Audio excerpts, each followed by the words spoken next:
Friends, इस video में हम लैंग्वेज अक्रॉस द करिकुलम के topic making presentations to a whole subject group and fielding questions को discuss करेंगे। एक लार्ज ग्रुप के सामने प्रेजेंट करने के लिए हमें clear communication, structured content, engaging delivery और इफेक्टिव हैंडलिंग ऑफ क्वेश्चंस की जरूरत होती है। और एक अच्छी प्रेजेंटेशन से अंडरस्टैंडिंग बेटर होती है, एक्टिव पार्टिसिपेशन होता है और डिस्कशन मीनिंगफुल होती है। तो आइए जानते हैं कि हम किस तरह से ऐसी प्रेजेंटेशन को प्रिपेयर कर सकते हैं। सबसे पहले हमें ऑडियंस को समझना होगा और उनके अकॉर्डिंग प्रेजेंटेशन को स्ट्रक्चर करना होगा। तो आइए जानते हैं कि कैसे कर सकते हैं। ऑडियंस को समझने के लिए सबसे पहले हमें उनकी लेवल ऑफ नॉलेज को जानना होगा कि वे बिगनर्स हैं, इंटरमीडिएट हैं या एडवांस लर्नर्स हैं। उसके बाद इंटरेस्ट, एक्सपेक्टेशंस और टॉपिक के लिए प्रीवियस नॉलेज को हमें कंसिडर करना होगा कि वे टॉपिक के बारे में पहले से क्या जानते हैं, और उनकी लैंग्वेज को हमें अडेप्ट करना होगा और उनके प्रीवियस नॉलेज, इंटरेस्ट और एक्सपेक्टेशन के हिसाब से हमें एग्जाम्पल्स देने होंगे और हमें कॉम्प्लेक्सिटी को भी अडेप्ट करना होगा। और इसके बाद हम हमारी प्रेजेंटेशन को स्ट्रक्चर करते हैं। और इसमें सबसे पहले हम इंट्रोडक्शन की प्लानिंग करते हैं कि हम किस तरह से ऑडियंस को ग्रीट करेंगे और खुद को इंट्रोड्यूस करेंगे, टॉपिक, पर्पस और ऑब्जेक्टिव को किस तरह से ऑडियंस को बताएंगे और जो भी टॉपिक्स हम कवर करने वाले हैं उसकी ब्रीफ आउटलाइन प्रोवाइड करेंगे। उसके बाद हम एक लॉजिकल सीक्वेंस में की आइडियाज को प्रेजेंट करेंगे और पॉइंट्स को सपोर्ट करने के लिए हम डेटा, केस स्टडीज, एग्जाम्पल्स और विजुअल्स का यूज करेंगे। और हमारी जो प्रेजेंटेशन है या एक्सप्लेनेशन है उसको हम क्लियर, कंसाइज और एंगेजिंग रखेंगे। और लास्ट में हम की टेक अवेज बताएंगे या समराइज करेंगे और जो टॉपिक है उसकी इम्पोर्टेंस और रियल वर्ल्ड एप्लीकेशंस को हाईलाइट करेंगे और क्वेश्चंस को इनवाइट करेंगे और डिस्कशंस करेंगे। इस तरह से हम प्रेजेंटेशन को कंक्लूड कर सकते हैं। उसके बाद हम प्रेजेंटेशन को डिलीवर करेंगे।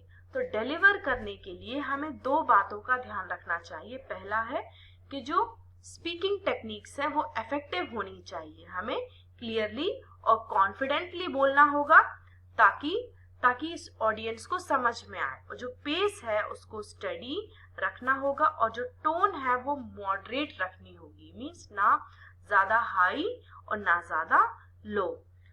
ऑडियंस को एंगेज करने के लिए हमें आई कांटेक्ट मेंटेन करना होगा और हमारे कॉन्फिडेंस को बनाने के लिए बॉडी लैंग्वेज बहुत मैटर करती है। हमें नेचुरल जेस्चर्स का यूज करना होगा और रिजिड पोस्चर को अवॉइड करना चाहिए।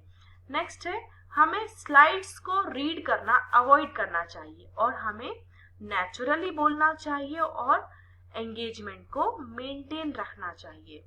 हमें ऑडियंस को एंगेज करना चाहिए। ये हम कई तरह से कर सकते हैं, जैसे हम इंटरैक्टिव एलिमेंट्स का यूज कर सकते हैं, क्वेश्चंस पूछ सकते हैं, रियल लाइफ एग्जांपल्स का यूज कर सकते हैं या फिर कोई शॉर्ट एक्टिविटी इंक्लूड कर सकते हैं। ऑडियंस को पार्टिसिपेट करने के लिए हम एनकरेज कर सकते हैं।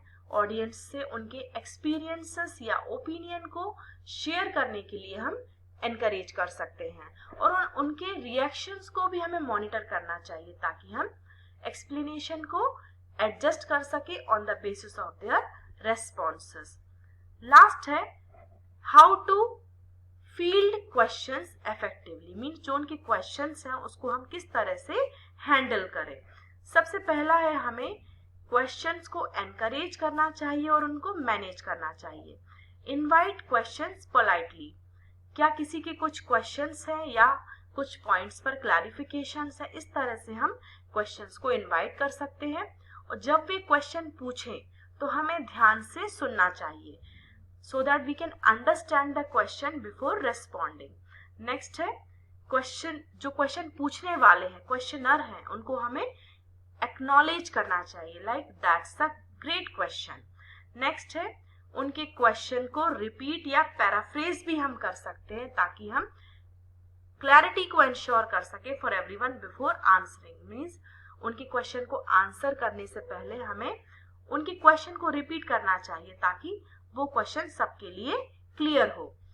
नेक्स्ट है handling different types of questions. Simple questions को हमें ब्रीफ में आंसर करना चाहिए, आंसर ब्रीफली एंड क्लियरली। जो सिंपल क्वेश्चंस है, सरल प्रश्न है, उनको हमें ब्रीफ में आंसर करना चाहिए और स्पष्ट रूप से हमें आंसर करना चाहिए। नेक्स्ट है जब चैलेंजिंग क्वेश्चंस आए तो हमें काम रहना चाहिए और एक लॉजिकल रेस्पॉन्स प्रोवाइड करना चाहिए। And admit if you do not know the answer. यदि आपको आंसर नहीं आता है तो आप उस चीज को एक्सेप्ट कीजिए। यदि आपके सामने कोई ऑफ टॉपिक क्वेश्चंस आते हैं तो politely redirect to stay on track. आप पोलाइटली उस क्वेश्चन को ट्रैक पर ले आइए, मीन्स आप ट्रैक पर आ जाइए कि ये जो क्वेश्चन है इस टॉपिक से रिलेटेड नहीं है। नेक्स्ट है मल्टीपल क्वेश्चंस एट वंस। यदि आपके सामने बहुत सारे क्वेश्चंस एक साथ आ जाते हैं तो आप एक क्वेश्चन को एक समय आंसर कीजिए, answer one at a time.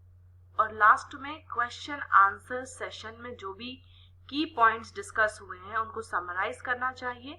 यदि जरूरी है तो एडिशनल रिसोर्सेज भी हम ऑफर कर सकते हैं। और at last we can thank the audience for their participation. Audience को उनके पार्टिसिपेशन के लिए थैंक कर सकते हैं।